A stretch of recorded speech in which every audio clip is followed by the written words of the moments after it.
Halo teman-teman property owner atau investor properti, kembali berjumpa dengan saya Willy Steven di channel Deal with Willy. Ya, pada kesempatan kali ini ya kita akan bahas ya tentang Danantara ya. Dalam beberapa minggu terakhir ya sering sekali kalau dengar berita kita dengar namanya Danantara. Itu seperti apa sih? Ya, Danantara ini memang baru dibentuk tersisa kemarin tanggal 24 Februari ini ya 2025. Nah, dibentuk oleh Presiden Prabowo sendiri ya. Nah, fungsinya untuk apa? Intinya itu adalah Badan Pengelola Investasi, tapi untuk skala nasional ya.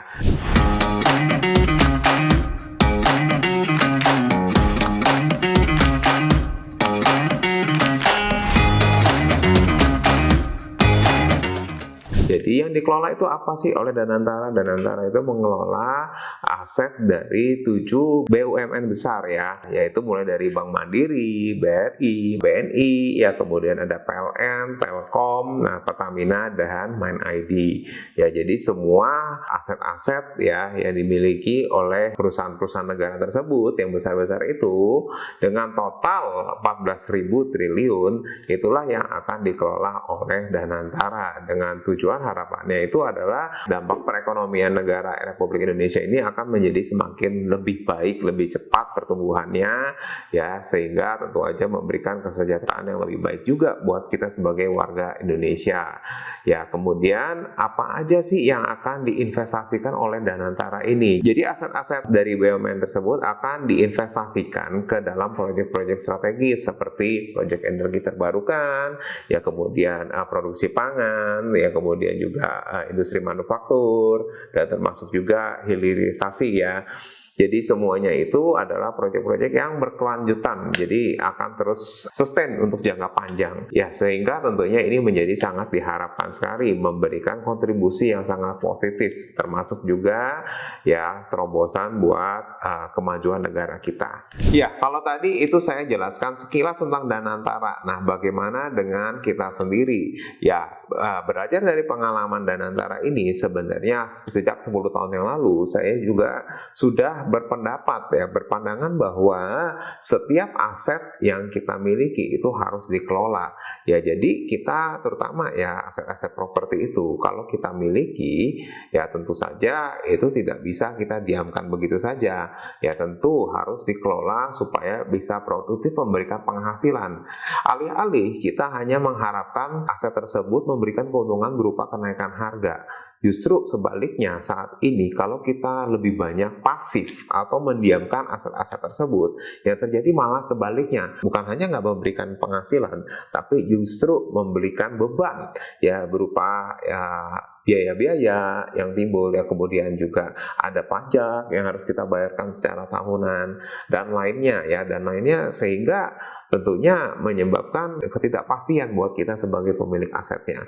Ya, tentu saya bicara di sini aset-aset properti itu banyak sekali, seperti misalnya ya bisa saja kamu punya tanah atau rumah tua, atau juga bisa berbentuk apartemen, atau juga bisa berbentuk aset produktif tapi tidak dimaksimalkan seperti rumah kos yang mungkin tidak terurus atau terkelola dengan baik. Semua aset ini ya tentunya kita harus upayakan. Ya, penting sekali kita harus buat seperti ibaratnya kita punya kebun yang bisa memberikan buah yang sangat manis dan jumlahnya sangat banyak.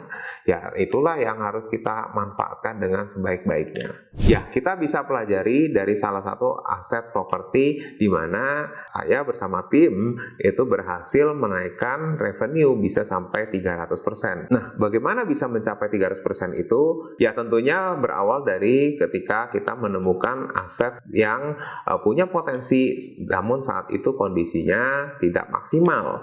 Ya, nah sebagai contoh saat awal kita menemukan revenue dari rumah kos yang sudah berjalan itu hanya sekitar 3 juta.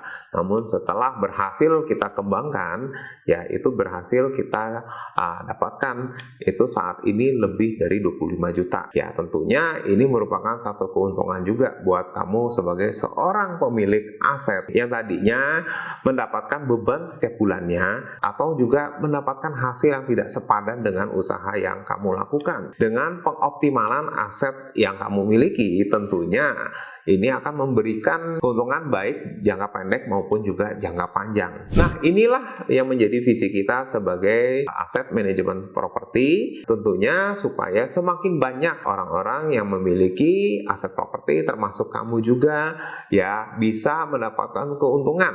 Ya, termasuk juga terhindar dari kerugian secara jangka panjang. Ya, tentunya dengan peningkatan ini akan memberikan dampak positif ke semua pihak.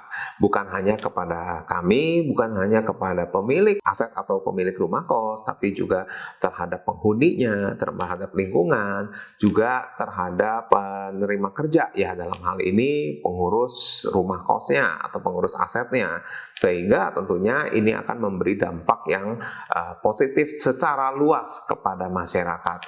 Ya, dan ini juga yang menjadi pacuan buat saya, termasuk juga mungkin kamu dan yang lainnya ya, supaya kita bisa sama-sama berpikir bagaimana kita bisa mengoptimalkan setiap aset supaya bisa bekerja secara maksimal.